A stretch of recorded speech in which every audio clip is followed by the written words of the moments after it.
Hey, Math 20-2. Today we're going to look at linear scale factors, how they're related to surface area and volume. All right. So investigating the difference between, or the relationship between linear scale factor and surface area scale factor. So let's look at that in this first chart. A, complete the following to investigate the relationship between linear scale factor and surface area scale factor. So let's look at rectangular prism A, which is 3 by 5 by 1. To find the surface area, well, you have to go 2 length width plus 2 length height plus 2 width height. That's how you find surface area. So 2 times 3 times 5, that's 30, plus 2 times 3 times 1, that's 6, plus 2 times 5 times 1, that's 10. So 30 plus 6 plus 10 is 46. Linear scale factor of 2, so you multiply every dimension, length, width, and height by 2, so you get 3 times 2, 5 times 2, and 1 times 2. And then we do this again, 2 lengths plus 2 length widths plus 2 length heights plus 2 width heights. So 2 times 6 times 10 is 120, plus 2 times 6 times 12, 24, plus 2 times 10 times 2, 40. So 120 plus 24 plus 40 is 184. So the new surface area is 184. The old surface area is 46. So that gives us 4 to 1, or a surface area factor of 4. Okay. So let's try part B, 9 by 6 by 12. Now, I went through part A pretty quick there. Let's actually draw it out. If you want to go to a separate sheet of paper, just to see what this shape looks like, it might help you, right? So there's our rectangular prism. We've got 9 by 6 by 12. Let's say this is 12, this is 9, and this is 6. And you're asked to find the surface area. Surface area of this shape, 2 length widths, so 2 times 12 times 9, plus 2 width heights, 2 times 9 times 6, plus 2 times 12 times 6. All right, so that's your surface area formula. Now you can just work through that. All right.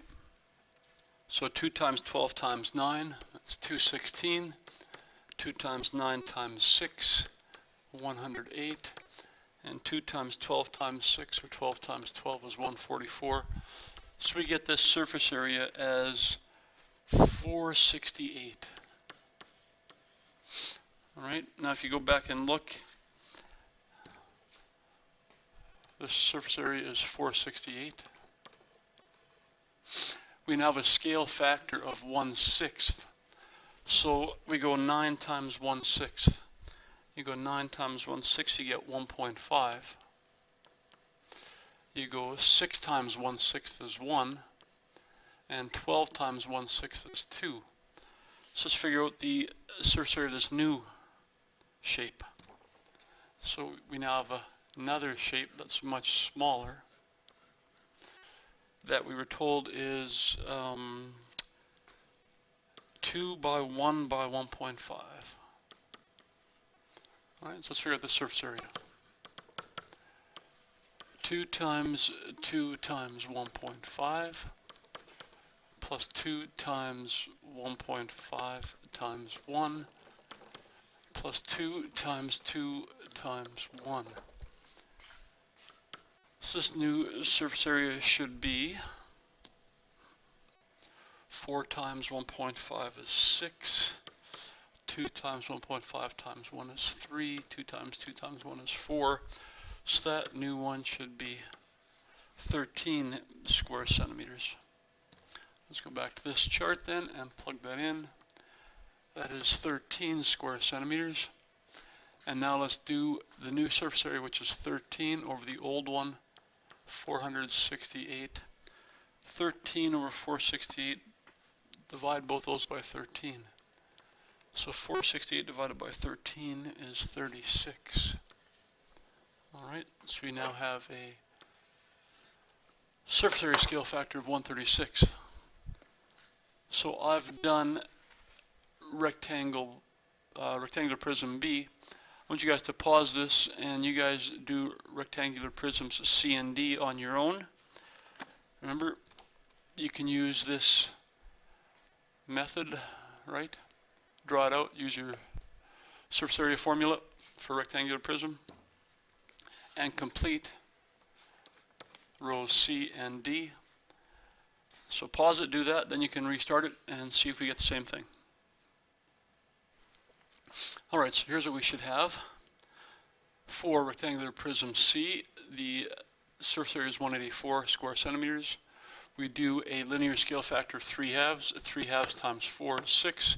3/2 times 8 is 12. 3/2 times 5 is 7.5.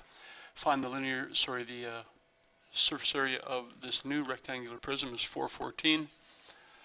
So the surface area scale factor should be 414 divided by 184. That gives us 9/4. All right, and do the same thing for D. Surface area of rectangular prism D is 252. Scale factor of 2/3. So 2/3 of 3 is 2, 2/3 of 12 is 8, and 2/3 of 6 is 4. Find that new surface area, and you go new surface area divided by old surface area, and you get 4/9 in lowest terms.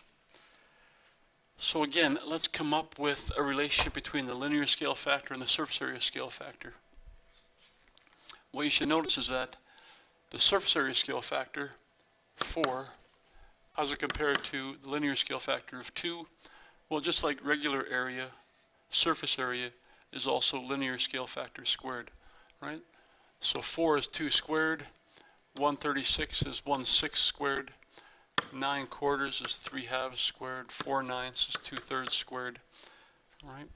So surface area and regular area, they both equal the linear scale factor squared, right? So the surface area scale factor and area scale factors react the same. Let's investigate the relationship between linear scale factor and volume scale factor. All right. This one's a little bit simpler. We still have rectangular prisms, original dimensions of 3 by 5 by 1. Let's figure out what the volume of a rectangular prism is. Well, that's length times width times height. So 3 times 5 times 1 is 15. It's got a linear scale factor of 2. New dimensions are 6 by 10 by 2. The new volume, length times width times height, 6 times 10 times 2 is 120 cubic centimeters. So 120 divided by 15 is 8/1, or we've got a volume scale factor of 8. Let's do part B, the rectangular prism B, 9 by 6 by 12. So you go 9 times 6 times 12, you get 648 cubic centimeters. We do our scale factor of 1/6, so that's the same scale factor we've had. So that's 1.5 by 2 by 1. And we multiply 1.5 by 1 by 2, and we get 3 for a volume of the new one. So the new volume of 3 over the old volume of 648. Well, divide 648 by 3, and you get 216. So 1/216 is the volume scale factor. Interesting. All right, we'll do C and D together for this one. All right, so to find the original volume, length times width times height, 4 times 8 times 5. Well, that's 160. 4 times 5 is 20 times 8 is 160 cubic centimeters. Scale factor of 3/2. So 4 times 3/2, we've done that, 6. 8 times 3/2 is 12. And 5 times 3/2 is 7.5. So the new volume, 6 times 12 times 7.5. That should be 540 cubic centimeters. So the new volume 540 over the old volume 160. You reduce that 54 over 16. You can divide them both by 227 over 8. So there is our volume scale factor. And let's do rectangular prism D. 3 by 12 by 6, we multiply 3 times 12 times 6, that's a volume of 216. Scale factor of 2/3. So 3 times 2/3 is 2. 12 times 2/3 was 8. And 6 times 2/3 is 4. So 2 times 8 times 4 gives us a volume of 64. So the new volume was 64, the old volume was 216. 64 2/16 in lowest terms, the same as 8 over 27. All right. So we now have all our scale factors circled in blue for linear. We have all our scale factors for surface area, for volume, all our scale factors for volume in green. Let's make this statement true again. How does linear scale factor compare to volume scale factor? Well, volume scale factor equals linear scale factor. How do we get 8 from 2? How do we get 2/16 from 1/6? Well, we must cube the linear scale factor. So 2 cubed, 2 times 2 times 2 is 8. 1 cubed is 1, 6 times 6 times 6 is 216. So 1/6 cubed is 216. 3/2 cubed, 3 times 3 times 3 is 27, 2 times 2 times 2 is 8. So that works. Same thing with the last one. So volume scale factor is linear scale factor cubed. All right? Huge to remember that.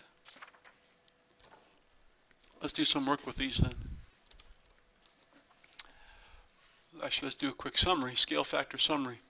Remember, linear scale factor is a ratio in the form A to B or A over B. This ratio describes an enlargement or reduction in one dimension, and we can calculate this using new length over original length. All right.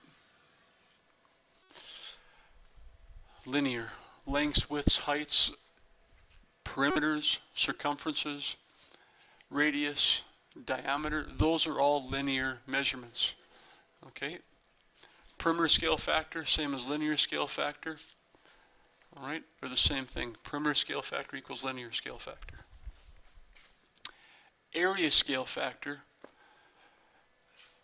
This ratio describes how many times to enlarge or reduce the area of a two-dimensional figure. Remember, area scale factor is linear scale factor squared. And surface area scale factor is the same as area scale factor. We get that by taking the linear scale factor and squaring it. All right. So area scale factor and surface area scale factor, they react the same when we're talking about how they compare to linear scale factors. And finally, we've got volume scale factor. And volume scale factor is linear scale factor cubed. And that's the big thing to remember there. Okay. So they've got a nice little chart written out for you. Put a huge star beside this, bookmark this page. This stuff is not on your formula sheet. You do have to remember it. All right? That tells you all the things you need to know. Off to the next page. Let's do some examples. Example 1. Axis Global Limited produces globes with a diameter of 30 centimeters. Isabel, the manager of Axis, has her employees construct a globe with a diameter of 1.5 meters to put on the roof of their building. The surface area and volume calculations of the globes with a diameter of 30 centimeters are shown below. Complete the work below to calculate the surface area and the volume of the globe with a diameter of 1.5 meters. Okay, let's do this. So if I have a diameter of 30 centimeters, that means my radius is equal to 15 centimeters. So am I using the radius in my surface area of a 30 centimeter globe? My radius is 15. So 4 pi times 15 squared gives us the surface area of our 30 centimeter globe. The volume is 4/3 pi r cubed. Again, I'm going to use my radius of 15. The diameter of my 30 centimeter globe is 30 centimeters. The radius is 15 centimeters. So I get a volume of that small globe as 14137.2 cubic centimeters. Well, they want us to figure out the surface area and volume of the large globe. So if it's got a diameter of 1.5 meters, the radius should be 75 centimeters, which is the same as 1.5 meters. Half of 1.5 meters, which is 0.75 meters. All right. So let's use that radius for the 1.5 meter globe. 4 pi times our radius, 75 squared. So 4 pi times 75, we use our calculators. We get 70,685. And it says the nearest one decimal, so 0.8 centimeters squared. Let's find the volume of the 1.5 meter globe.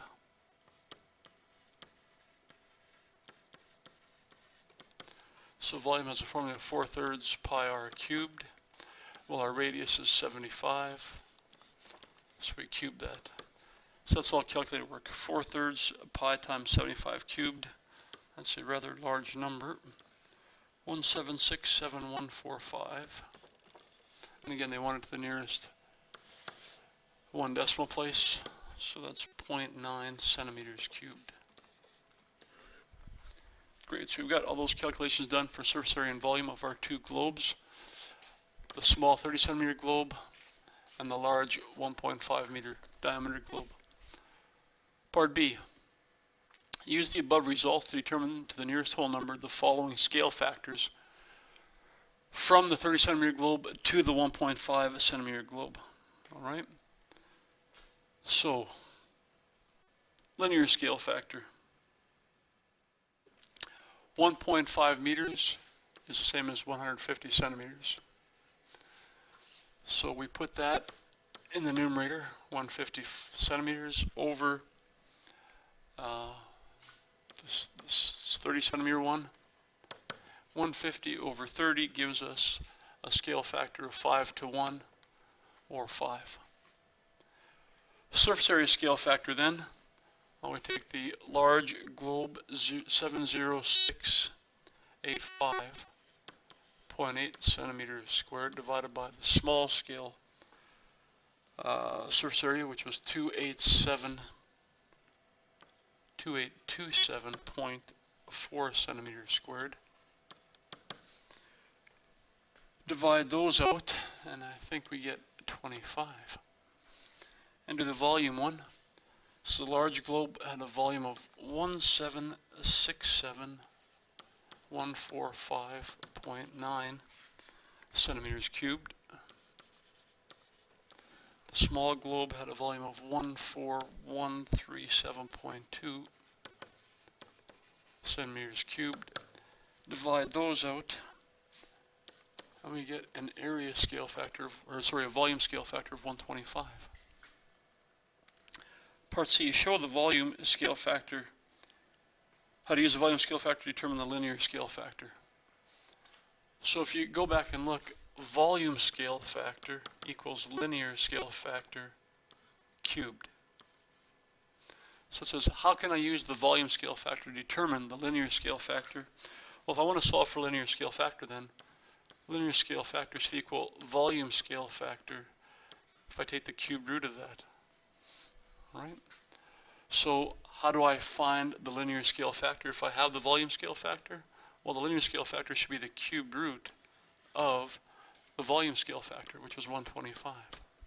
So the cube root of 125 is indeed 5. That's what our linear scale factor is. Show how to use the volume scale factor to figure out the area scale factor. Well, I just showed how to find the linear scale factor from the volume scale factor, right? So linear scale factor equals the cubed root of the volume scale factor. So we did that, and we got the linear scale factor to be 5. Well, I can now use the linear scale factor to figure out the area scale factor, right? linear scale factor squared equals the area scale factor. So my linear scale factor, we just calculated to be 5. So if I plug it into this formula, 5 squared should be my area scale factor. So 25 is your area scale factor. Great. Note, if a question asks for the scale factor of an enlargement or reduction, it's implied that the linear scale factor is required. All right, so if it just says, what's a scale factor? They mean linear scale factor. Great. Let's get after your assignment. You know what you want us to do.